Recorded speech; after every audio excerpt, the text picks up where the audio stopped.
Like it or not, homosexuals are here to stay. They have invaded our consciousness through their high visibility and almost ubiquitous presence in society.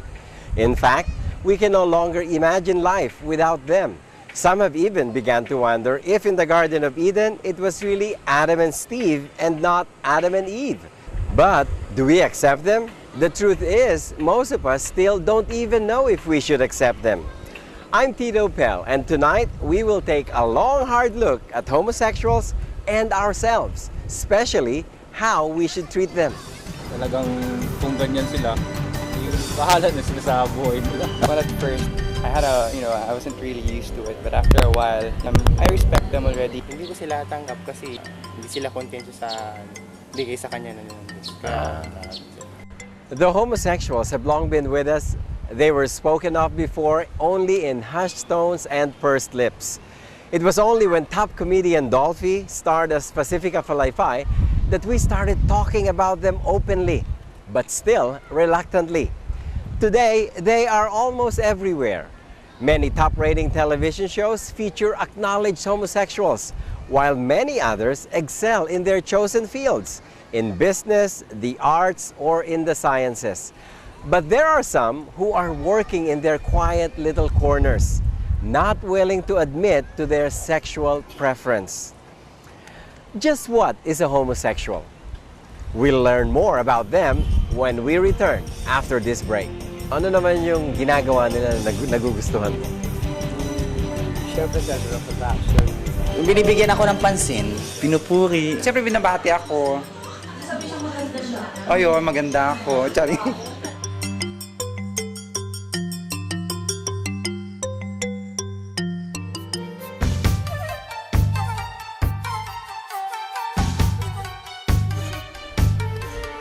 This book is called Is Gay Okay? And one of its authors is Dr. ISABELO Magalit.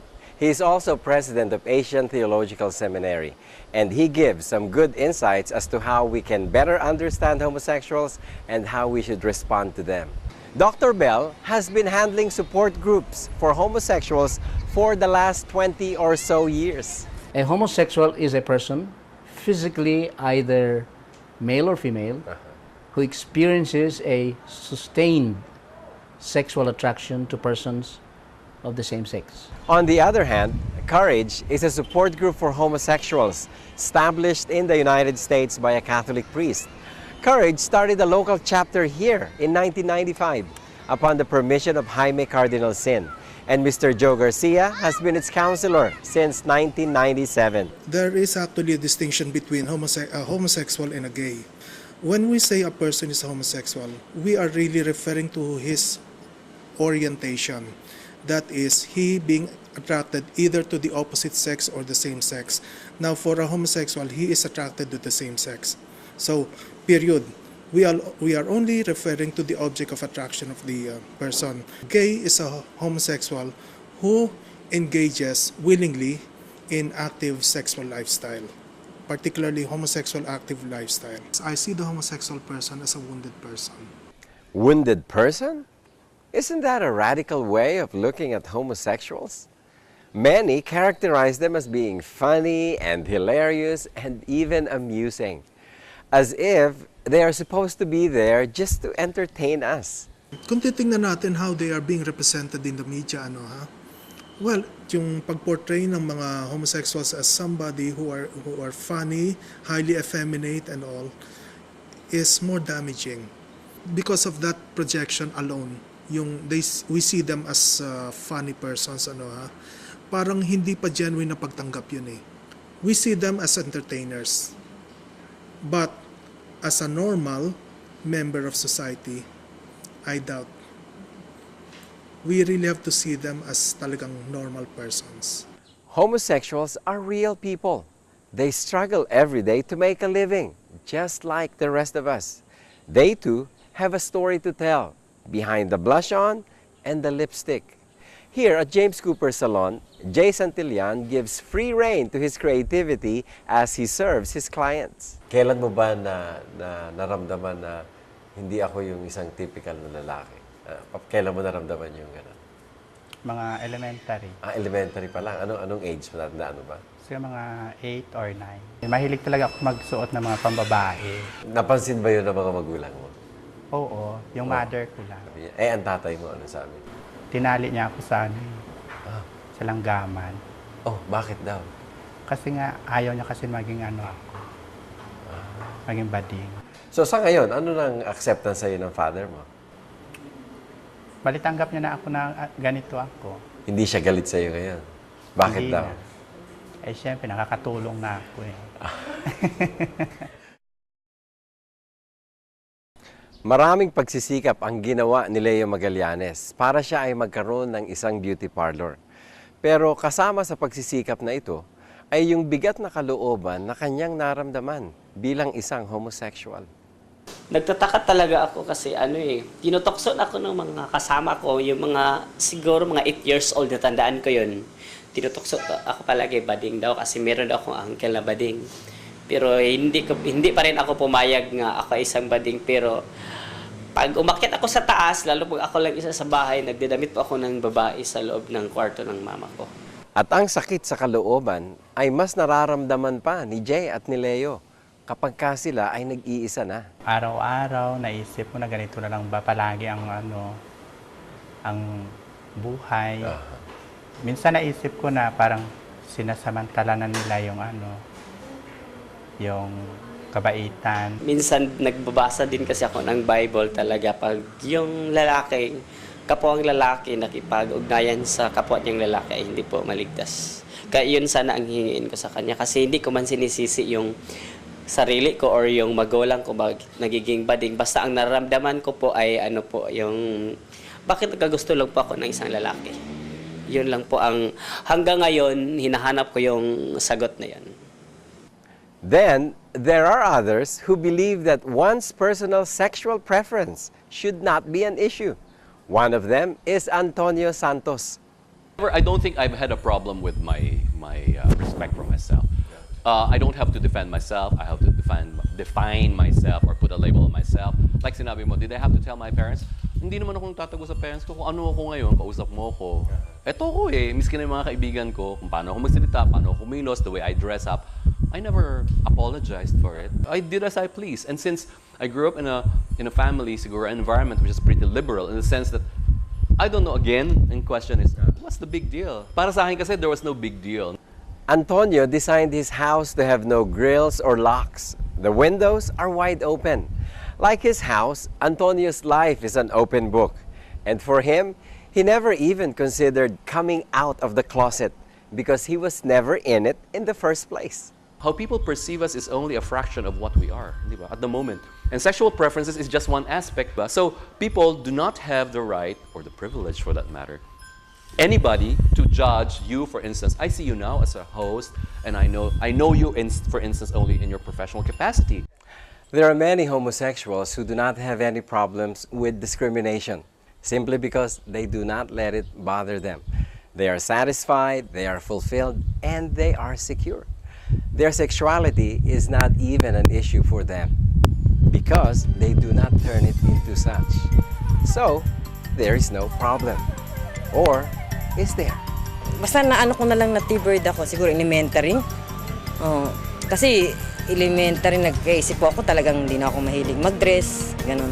Basta mga pants na kagad. Ganun, talagang hindi ko na-experience makipag-boyfriend. Sa akin noon, nahihiya ako. Pero ngayon, accept na. Yung inisnab ako, galit ako. Yung inihirapan ako, ganyan. Inihirapan niya pa ganyan, di ba? Siguro pangit ako. Pangit naman itong baklan to. Ganun, di ba? Yan agad iniisip ko sa kanila. Kaya galit ako sa kanila.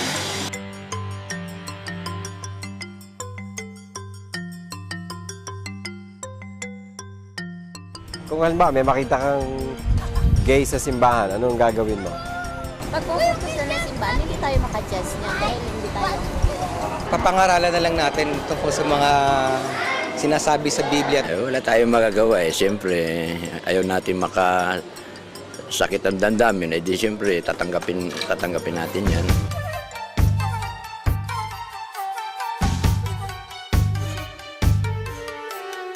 Homosexuality can be likened to a person who has fever.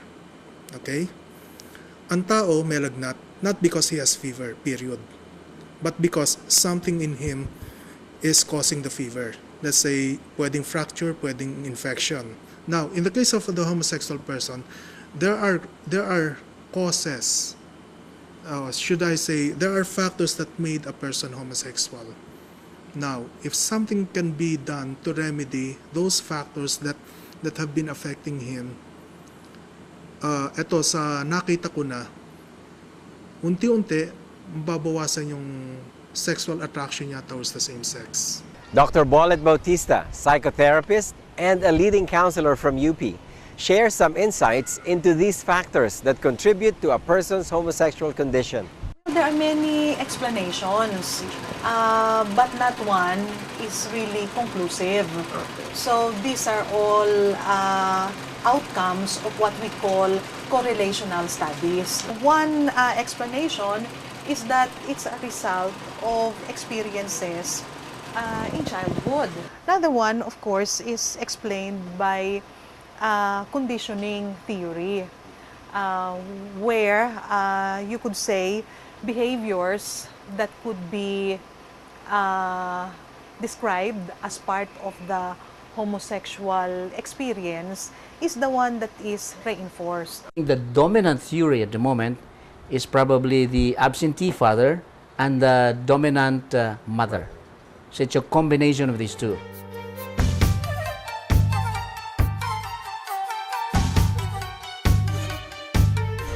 Many of us also have misconceptions or myths about homosexuals and homosexuality.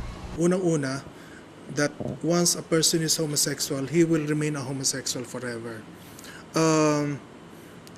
Hindi magbabago ang isang homosexual kung ayaw niya. But for somebody who wants some change, or at least basically, he wants to refrain from homosexual activities, ayun, pwede siyang tulungan doon. Many people think that being bakla and being homosexual are synonymous. That is not so. Because bakla may simply have a, how shall we say, soft wrists, maybe effeminate, but she may in fact not be attracted to people of the same sex. Being somewhat effeminate in orientation and being homosexual are not synonymous. There is a misconception that homosexuals are always sexually starved and are waiting for an opportunity to pounce on you. You're like a prey, and he's just waiting for a time to victimize you and turn you into a sexual partner. But I think that's also a myth. Of course, there are some gays who are like that. There are some homosexuals who are like that. But there are also some heterosexuals who are like that. And then, there's the biggest myth of all, that homosexuality is biological in nature, that homosexuals are born to be that way.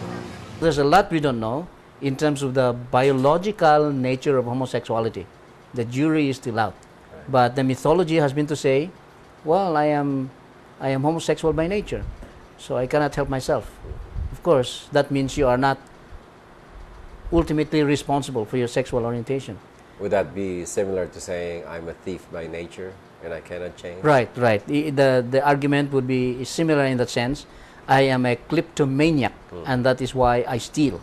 These misconceptions contribute to a large extent as to how we heterosexuals relate and respond to homosexuals. When you would ask the question, how would you relate to a homosexual?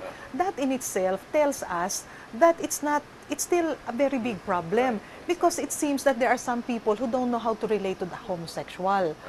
But basically, you don't ask it, how would you relate to a man? If you're a woman, how would you relate to a man? If you're a man, how would you relate to a woman? We know. Okay, it's a natural thing. Treat him as a human being.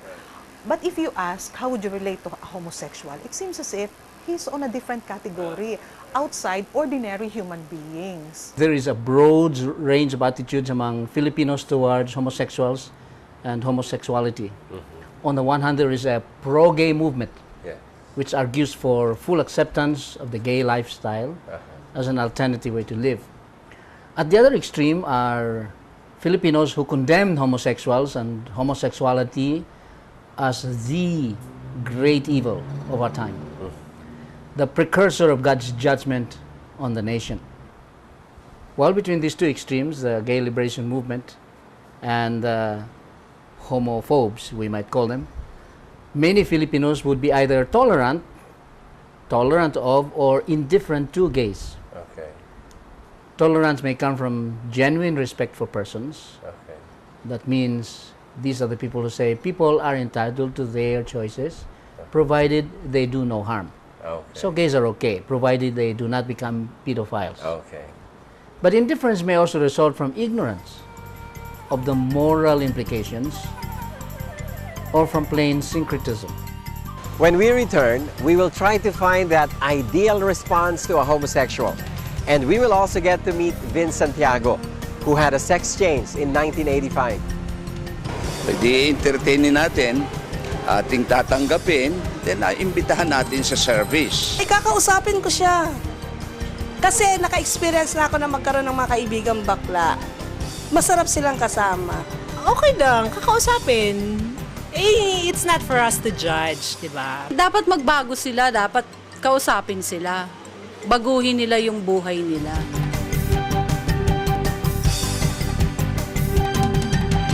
Kung wala naman siyang ginagawang hindi tama, anong gagawin? Hindi tuloy rin yung aking pagdadal ko nagdadasal. Kakausapin ko siya din, gano'n.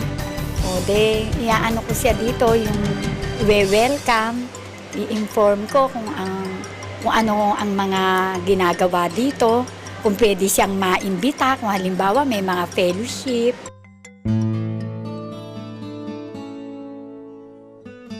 Vince Santiago was so sure he was a woman trapped in a man's body. So, he decided to change his body. He had a sex change in 1985. I decided to have a sex change. It's like deciding to go to college because I want to have a better life. I simply want to feel good of myself. It's just like having a nose job. Technically, there was no change because I was a man throughout. In 1988, he got married and lived in England, but got divorced after 6 years when he didn't find the happiness he so wanted. In 1995, he had a change of heart when he accepted Jesus Christ as his personal Lord and Savior. He's now head of the Freedom Ministry of Christ Commission Fellowship, which reaches out to the homosexuals who want to change. The turnaround is completely separate from what I'm talking about, the culture or the people or the Christians who doesn't know. It's a completely different issue. It's the issue of God. Okay. I didn't turn back because of them or because of anybody, but because of God. Vince is trying to bridge the gap between homosexuals and heterosexuals by helping them both see the homosexuals as God sees them. Kapag ang isang bakla, inisip niya galit sa kanya ang Diyos kasi bakla siya, eh ibang usapan yon, siya ang may problema. Dahil unang-una, hindi galit sa kanya ang Diyos, galit sa ginagawa niya. Kaya lang masyadong celebrated ang homosexuality because it's seen. Nakikita, nadarama, ikaw. Magnanakaw ka pala, hindi ko alam. Malalaman ko ba, oy, ito yung salat ng magnanakaw, oh. Alam ko magnanakaw to. Tuhod lang, alam ko na magnanakaw na eh. Hindi eh. But homosexual, malayo pa lang, kita mo na eh. The point is, how does God look at that person? Regardless if he is a murderer, an adulterer, homosexual, or a saint. So, is there a formula where we can be friends with the sinner and yet not accept his or her sin?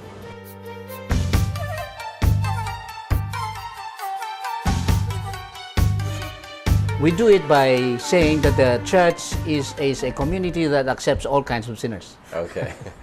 In other words, if we said that the church accepts only certain kinds of sinners, but not homosexual sinners, then we are more holy than Jesus. Because Jesus said, "Come unto me, all you who labor and are heavy laden." He really extends the invitation to everybody. So everybody who is burdened with a sense of guilt, of whatever nature, Jesus welcomes. So the church must be welcoming too. My response to a homosexual is first and foremost to regard him as my fellow human being, treat him with caring, respect, okay, and see where that brings us. we may become friends. And in the context of friendship, the person may be able to share with me his life issues. And one of those may be his homosexuality. So the people who have a tendency to homosexual sins should be given specific help. I see. And one of the ways that has been done was to form small, intimate fellowship groups where the homosexual knows that he is accepted. When you have a small group like this, which shares, prays for one another, and gives practical wisdom on how to avoid the temptation, and when the temptation comes, how to overcome it, these are very precious times for mutual encouragement. In addition, of course, the church must provide expert opinion. Then, of course, there should be comprehensive teaching on the whole issue of sexuality. Why our sexuality is broader than just a desire for physical sexual union with another human being. As far as courage is concerned, we encourage friendship of a homosexual person with a heterosexual person because we believe that such friendship will help the homosexual person achieve a certain degree of, a healthy degree of heterosexuality. Ang may advice ko sa mga lalaki, sa mga ama, no, para matulungan nilang maging tunay na lalaki yung mga anak nilang lalaki, is for them to spend quality time with their sons. Or it's the same thing with the mother to spend quality time with their daughters. Pag nagawa nila yon, malaking bagay na yon para matulungan nila yung mga bata na lumaki the way God designed them to be, bilang lalaki at bilang babae talaga. We accept them who is, that's it. It's really up to God to change the man, not you. Dr. Bollet, Vince, Dr. Bell, and Joe also have some words of wisdom for homosexuals. I have talked with some homosexuals who follow the Christian faith. And for some of these homosexuals who follow the Christian faith, say that there is a condition that I accept. However, I accept too that it's not part of God's design. For me to live out this homosexuality in terms of having intimate relationship, what they're saying is sexuality is not the whole of my life. In the case of the homosexual person naman, he has to accept that he need not act that way. Ang mas mahalaga roon, ma-realize siya rin na isa siyang tao na may karapatang irespeto kung magiging karespe-respeto siya. You are made in the image of God. You have this problem, but everybody has a problem. In other words, everybody has a problem with sin. That's right. All of us have a sinful nature. Your problem may feel peculiar, and that you feel that nobody really understands you. But Jesus can say, I understand you, because I'm just as human as you. You want this, tagal-tagal mo nang binibit-bit na hollow, butas na lugar sa puso mo na hindi maintindihan kung ano yun, na it's so instinctive for humans to feel. Kasi that is what God put in our hearts eh. Kahit anong gawin mo, magkasala ka left and right, meron at meron na magsasalita sa'yo sa puso mo na, oh, halika na, kailangan mo na ako. When you know more and more God. Once you know where the source of power is, not in yourself, not in your efforts, in your performance, once you know the source, then you don't have any problem at all. The Bible is very clear. Homosexual activities and practices are detestable to God. God hates this sin as much as He hates adultery, murder, idolatry, lying, gossiping. But while God hates these sins, He loves the person. Despite there being an adulterer, a murderer, an idolater, a liar, a gossip, and yes, even a homosexual. Jesus Himself dined with prostitutes and outcasts of society. He treated them with love and respect and sought to fill the emptiness in their hearts. Homosexuals need God's touch, God's love in their lives, as much as we need God in our own lives. So when we are tempted to laugh at a homosexual in the street, or to look down on them as someone sick, or maybe you are one of those saying that an active gay lifestyle is acceptable, please stop and consider. If Jesus met a homosexual, what would Jesus do?